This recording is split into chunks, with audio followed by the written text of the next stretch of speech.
नमस्कार. आणि drawn and redrawn the making of India's internal boundaries या चर्चेमध्ये आपले स्वागत आहे. हे इंडिया स्टेट स्टोरी या प्रकल्पाचा भाग आहे, जो भारताच्या राजकीय आणि प्रशासकीय सीमा कशा बदलत गेल्या याचा अभ्यास करतो. हा प्रकल्प पुण्यातील फ्लेम विद्यापीठाअंतर्गत centre for legislative education and research द्वारे चालवला जातो. आपण आधी संस्थानांना त्यांच्या जवळच्या प्रांतांमध्ये विलीन करून भाग ए राज्य कसं बनवलं हे पाहिलं. आता आपण भाग बी राज्यांकडे वळतोय. इथे अनेक संस्थानांना एकत्र करून संघराज्य बनवण्यात आलं, ज्याचा कारभार राजप्रमुख पाहत असत. राजप्रमुख हे एक नवीनच पद होतं नाही का? अगदी. हे राजप्रमुख म्हणजे त्या संस्थानाचे पूर्वीचे शासक, ज्यांची निवड भारताचे राष्ट्रपती करत असत. काही मोठी संस्थाने जशी हैदराबाद, जम्मू आणि काश्मीर आणि म्हैसूर यांनाही भाग बी दर्जा मिळाला आणि तिथेही राजप्रमुखच कारभार पाहत होते. अच्छा, म्हणजे मोठ्या संस्थानांनाही याच गटात टाकलं होतं. हो, या संघराज्यांच्या निर्मितीच्या कथा खरंच खूप रंजक आहेत. आपण पुढच्या काही भागांमध्ये या राज्यांचा इतिहास सविस्तरपणे जाणून घेणार आहोत. ज्यांना अधिक संदर्भ हवा असेल त्यांनी सीझन 2चे पहिले 3 भाग नक्की ऐकावेत. त्यात भारताच्या एकीकरणाची प्रक्रिया, कायदेशीर बाजू आणि महत्त्वाच्या व्यक्तींची माहिती आहे. आणि हे सगळं विश्लेषण लेखांवर आधारित आहे, बरोबर? हो, आमचे हे विश्लेषण इंडिया स्टेट स्टोरीजवरील संबंधित लेखांवर आधारित आहे, ज्यांना आम्ही गुगलच्या नोटबुक LMच्या मदतीने या संवादात रूपांतरित केलं आहे.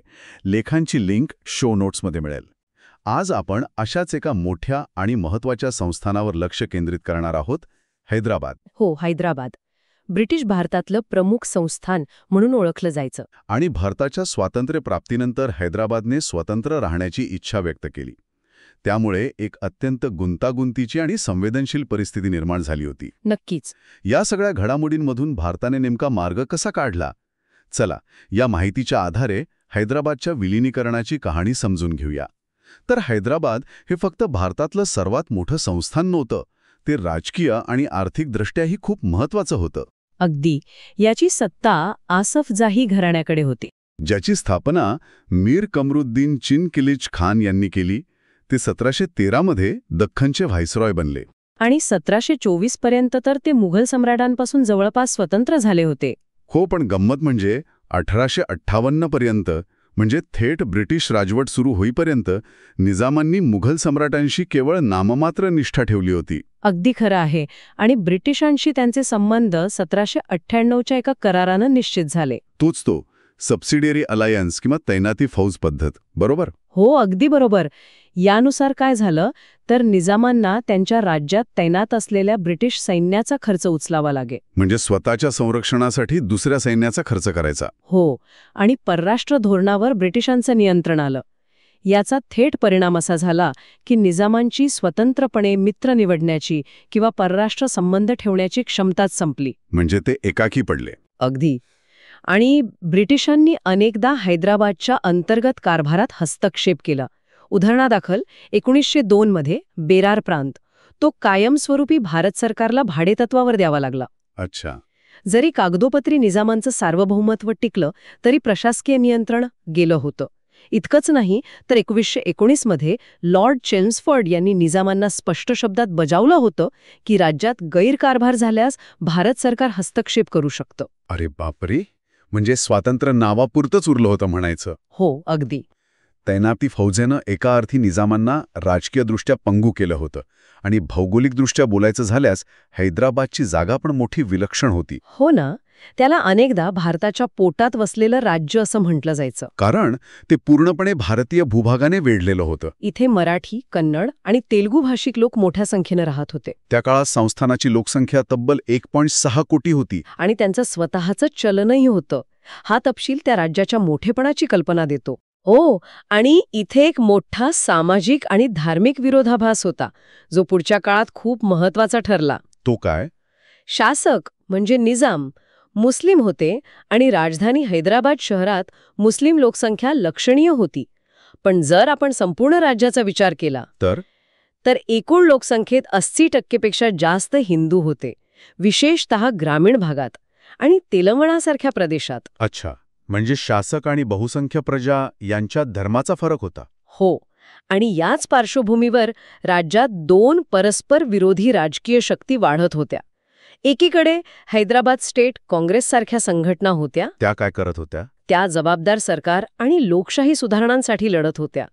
तर दुसरीकडे इत्तेहादे मुस्लिमीन नावाचा एक पुराणमतवादी मुस्लिम पक्ष होता. हा इत्तेहाद पक्ष. हो, तो निजामांच्या राजवटीचं आणि मुस्लिमांच्या हितसंबंधांचं रक्षण करू इच्छित होता आणि तो खूप प्रभावी होत चालला होता. म्हणजे स्वातंत्र्याच्या वेळी हा अंतर्गत तणाव आधीच होता. अगदी. आणि मग आला भारताच्या स्वातंत्र्याचा क्षण. त्यावेळी निजामाने स्वतंत्र राहण्याचा निर्णय घेतला. हो, भारत किंवा पाकिस्तानमध्ये सामील होण्यास त्यांनी स्पष्ट नकार दिला. कोणत्याही प्रकारच्या सेंद्रिय युतीला म्हणजे भारताचा अविभाज्य भाग बनण्याला त्यांचा तीव्र विरोध होता. इतकंच नाही, त्यांनी तर संयुक्त राष्ट्रांकडे आणि ब्रिटनकडे राष्ट्रकुल अंतर्गत स्वतंत्र सदस्यत्वासाठी प्रयत्न सुरू केले. अरे वा, म्हणजे स्वतंत्र देशाचाच दर्जा हवा होता त्यांना. हो, इथेच खरा संघर्ष सुरू झाला. हैदराबादची स्वतंत्र राष्ट्राची महत्वाकांक्षा आणि दुसरीकडे भारताची भूमिका. भारताची भूमिका काय होती? भारताचं म्हणणं होतं की भौगोलिकदृष्ट्या हैदराबाद पूर्णपणे भारताने वेढलेलं असल्यामुळे त्याचं भारतात विलीन होणं अपरिहार्य आहे, टाळता येणार नाही. या दोन टोकाच्या भूमिकांमुळे संघर्ष अटळ होता. अगदी. आणि याच अस्थिर वातावरणात जुलै 1946 मध्ये म्हणजे स्वातंत्र्यापूर्वीच तेलंगणा भागात एक वेगळीच पण मोठी घटना घडत होती. तेलंगणा, हैदराबादचा पूर्वेकडील भाग. कृषी क्रांती.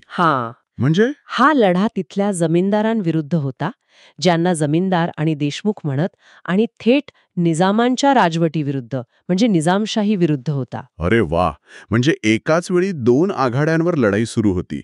एक बाहेरून भारतासोबत विलिनीकरणासाठी आणि दुसरी अंतर्गत जुन्या सरंजामशाही व्यवस्थेविरुद्ध. अगदी बरोबर. या दुहेरी दबावाने निजामांची स्थिती अत्यंत नाजूक झाली असणार. नक्कीच. या कम्युनिस्ट उठावाचं स्वरूप काय होतं नक्की? कम्युनिस्टांनी गरीब शेतकरी आणि शेतमजुरांच्या समस्यांवर लक्ष केंद्रित केलं होतं. म्हणजे कोणत्या समस्या? पिढ्यानपिढ्या चालत आलेली वेठबिगारी, अन्यायकारक कर, जमिनीवरील मालकी हक्काचा अभाव, वैद्यकीय सेवा आणि शिक्षणाची वाणवा आणि क्रूर वर्गभेद या सगळ्याविरुद्ध ते लढत होते. अच्छा. त्यांनी जमीनदारांकडून जमीन हिसकावून घेऊन ती भूमिहीनांमध्ये वाटायला सुरुवात केली. पशुधन वाटलं, कर कमी केले, वेठबिगारी बंद केली, मजुरीचे दर वाढवले. अरे वा, म्हणजे प्रत्यक्ष सुधारणा सुरू केल्यात त्यांनी. इतकंच नाही, लसीकरण मोहीम चालवली, अस्पृश्यता निवारणाचे प्रयत्न केले. हजारो सशस्त्र कम्युनिस्ट गटांनी जमीनदारांवर हल्ले केले, त्यांच्या जमिनी ताब्यात घेतल्या. आणि मग? आणि त्यांनी मुक्त केलेल्या हजारो गावांमध्ये स्वतःची समांतर सरकारे स्थापन केली. समांतर सरकार म्हणजे निजामांच्या सत्तेला आव्हान? हो, थेट आव्हान. ही तर खूप मोठी उलथापालथ होती. आणि मग परिस्थिती आणखी कशी बिघडली? रजाकारांचा उल्लेख येतो नेहमी. हो, रजाकार हा इत्तेहादे मुस्लिमीन पक्षाशी संबंधित एक कडवा मुस्लिम निमलष्करी गट होता. निमलष्करी गट? हो, निजामांच्या पोलिसांनी, सैन्याने आणि या रजाकारांनी मिळून कम्युनिस्ट चळवळ चिरडून टाकण्याचा प्रयत्न केला. म्हणजे दडपशाही? हो, मोठ्या प्रमाणावर अटकसत्र, गोळीबार आणि गावं जाळण्याचे प्रकार घडले. पण मग मे 1948 मध्ये एक अत्यंत अनपेक्षित आणि विचित्र घटना घडली. काय झालं? निजामाने भांडवलशाही म्हणजे बुर्जवा भारत सरकारविरुद्ध लढण्यासाठी तुरुंगातल्या कम्युनिस्ट नेत्यांना सोडलं आणि त्यांच्या पक्षावरील बंदी उठवली. काय सांगताय? हे तर आश्चर्यकारक आहे. ज्या कम्युनिस्टांविरुद्ध त्यांचं स्वतःचं सैन्य आणि पोलीस लढत होते, त्यांनाच भारताच्या विरोधात वापरण्याचा प्रयत्न? हो, असा एक प्रयत्न झाला, पण तो डाव फारसा यशस्वी झाला नाही. का? कारण रजाकारांनी आपला हिंसाचार थांबवला नाही. त्यांनी फक्त हिंदूंनाच नाही, तर ज्या मुस्लिमांच्या निष्ठेवर त्यांना संशय होता त्यांनाही लक्ष्य केलं. म्हणजे अंतर्गत हिंसाचार वाढतच गेला. हो, आणि त्यांनी हैदराबादच्या सीमेपलीकडील भारतीय प्रांतांवरही हल्ले केले. यामुळे मोठ्या प्रमाणावर भीती पसरली, हजारो लोक निर्वासित झाले आणि कायदा सुव्यवस्थेचा पूर्ण बोजवारा उडाला. परिस्थिती हाताबाहेर गेली होती. अगदी. या सगळ्यामुळे भारत सरकार या निष्कर्षावर पोहोचलं की निजामाने आपल्या प्रदेशावरील नियंत्रण गमावलं आहे आणि रजाकार अनिर्बंध झाले आहेत. पण भारताने लष्करी कारवाई करण्यापूर्वी वाटाघाटींचा प्रयत्न केला होता ना? तो स्टँडस्टील करार. हो, नक्कीच. 29 नोव्हेंबर 1947 रोजी निजामाने भारतासोबत एक स्टँडस्टील करार केला होता. काय होतं त्या करारात? यानुसार जोपर्यंत नवीन व्यवस्था तयार होत नाही तोपर्यंत पूर्वीप्रमाणेच संरक्षण, परराष्ट्र व्यवहार आणि दळणवळण या बाबी भारत सरकार बघेल असं ठरलं होतं. हा करार 1 वर्षासाठी होता. पण तो पाळला गेला नाही का? नाही. लवकरच निजामांवर हा करार मोडल्याचे आरोप झाले. त्यांनी भारताला न विचारता स्वतःचा चलन अध्यादेश काढला. अजून काय केलं? पाकिस्तानला गुप्तपणे 20 कोटी रुपयांचं कर्ज दिलं आणि भारताबाहेरून, विशेषतः युरोप आणि ऑस्ट्रेलियातून शस्त्र मिळवण्याचे प्रयत्न केले. म्हणजे करारावर सही करूनही निजाम स्वतंत्र अस्तित्वासाठी प्रयत्न करतच होते. मग दीर्घकालीन तोडगा का निघाला? काहीतरी हेड्स ऑफ अग्रीमेंट वगैरे होता ना? हो, बरोबर. विलिनीकरण आणि राज्यात जबाबदार सरकार स्थापन करणे या दोन्ही मुद्द्यांवर आधारित एक दीर्घकालीन तोडगा काढण्यासाठी हेड्स ऑफ अग्रीमेंट नावाचा मसुदाही तयार करण्यात आला होता. जून 1948 मध्ये त्यावर जवळपास सहमती झाली होती. मग काय झालं? शेवटच्या क्षणी निजामांनी माघार घेतली. यामागे त्यांची स्वतःची हटवादी भूमिका आणि त्यांच्या मंत्रिमंडळावर, विशेषतः पंतप्रधान मीर लायक अली यांच्यावर रजाकारांचा असलेला प्रचंड दबाव कारणीभूत ठरला. म्हणजे रजाकारांचा प्रभाव खूप वाढला होता. हो, आणि त्यामुळे वाटाघाटी पूर्णपणे फिसकटल्या. आणि मग अखेरचा उपाय म्हणून भारताने पोलीस कारवाई केली. हो, जेव्हा वाटाघाटींचे सर्व मार्ग बंद झाले आणि हैदराबादमधील परिस्थिती, विशेषतः रजाकारांचा हिंसाचार नियंत्रणाबाहेर गेला, तेव्हा भारताने 13 सप्टेंबर 1948 रोजी पोलीस कारवाई सुरू केली. Operation polo? बरोबर. ही कारवाई फक्त 5 दिवस चालली. भारतीय सैन्याने फार लवकर हैदराबाद संस्थानाचा ताबा घेतला आणि रजाकारांना निःशस्त्र केलं. हो. 17 सप्टेंबरला निजामाने शरणागती पत्करली. या कारवाईनंतर काय परिस्थिती होती हैदराबादमध्ये? कारवाईनंतर मेजर जनरल J.N. चौधरी यांच्या नेतृत्वाखाली लष्करी प्रशासन स्थापन झालं. आणि तेव्हा काय दिसून आलं? त्यावेळी असं दिसून आलं की कम्युनिस्टांनी तेलंगणामध्ये सरकारी मालमत्तेचं मोठं नुकसान केलं होतं. पण त्याचबरोबर जमिनीचं वाटप, वेठबिगारी बंदी यांसारख्या काही प्रभावी सुधारणाही केल्या होत्या. म्हणजे कम्युनिस्टांचं काम दुधारी होतं. हो, आणि पोलीस कारवाईनंतरही कम्युनिस्टांविरुद्धचा लढा लगेच संपला नाही. तो पुढे जाऊताच 3 वर्ष चालूच राहिला. त्यासाठी भारताला काय करावं लागलं? भारताला इतर प्रांतांमधून मोठ्या प्रमाणात सशस्त्र पोलीस मागवावे लागले. दडपशाही सोबतच भारत सरकारने काही सकारात्मक धोरणंही अवलंबली. पण इथे एक गंभीर बाब पण आहे ना, हां. कारवाईनंतरच्या हिंसाचाराबद्दल. हो, ही एक गंभीर आणि दुःखद बाब नमूद करायला हवी. पोलीस कारवाईनंतरच्या काळात हैदराबादमध्ये, विशेषतः मराठवाडा आणि तेलंगणाच्या काही भागांमध्ये मुस्लिमांविरुद्ध मोठ्या प्रमाणावर हिंसाचार झाल्याचं पंडित सुंदरलाल समितीच्या अहवालात नमूद आहे. किती मोठ्या प्रमाणावर? काही अंदाजानुसार मृतांचा आकडा खूप मोठा असू शकतो. काही अहवालानुसार या हिंसाचारात स्थानिक लोकांबरोबर काही भारतीय सैनिकांचाही सहभाग होता किंवा त्यांनी याकडे दुर्लक्ष केलं. ही खरोखरच एक क्लेशदायक बाजू आहे या इतिहासाची. पण या सगळ्या रक्तरंजित संघर्षानंतरही निजामाने भारत सरकारसोबत सहकार्य करायचं मान्य केलं. हो, शेवटी त्यांना करावं लागलं. 23 नोव्हेंबर 1949 रोजी निजामाने एक फरमान म्हणजे राजाज्ञा जारी केली. काय होतं त्या फरमानात? यानुसार भारतीय संविधान सभेने तयार केलेले संविधान हैदराबाद संस्थानासाठी स्वीकारले जाईल असं त्यांनी जाहीर केलं. अच्छा. या फरमानाचं एक वैशिष्ट्य होता. त्यात असं म्हटलं होतं की हा निर्णय अंतिम मानला जाईल, पण राज्याच्या जनतेच्या मान्यतेच्या अधीन असेल आणि ही मान्यता भविष्यात स्थापन होणाऱ्या संविधान सभेद्वारे व्यक्त केली जाईल. म्हणजे जनतेची मान्यता आवश्यक मानली होती. हो, अशी अट घातल्याचं हे एकमेव उदाहरण होतं कोणत्याही संस्थानाच्या बाबतीत. आणि त्यानंतरच्या काळात काय बदल झाले? सैन्याचं काय झालं? निजामांना काय स्थान मिळालं? हैदराबादच्या राज्य सैन्याची पुनर्रचना करण्यात आली आणि 1 एप्रिल 1950 पर्यंत ते पूर्णपणे भारतीय सैन्यात विलीन करण्यात आलं. आणि निजामांचं काय? निजामांना वार्षिक 50 लाख रुपयांचं हैदराबादी चलनात मोठं तनखा म्हणजे प्रिव्ही पर्स देण्याची हमी देण्यात आली. 50 लाख? ही रक्कम तर खूप जास्त वाटते. हो, इतर सर्व संस्थानिकांच्या तुलनेत ही खूप जास्त होती.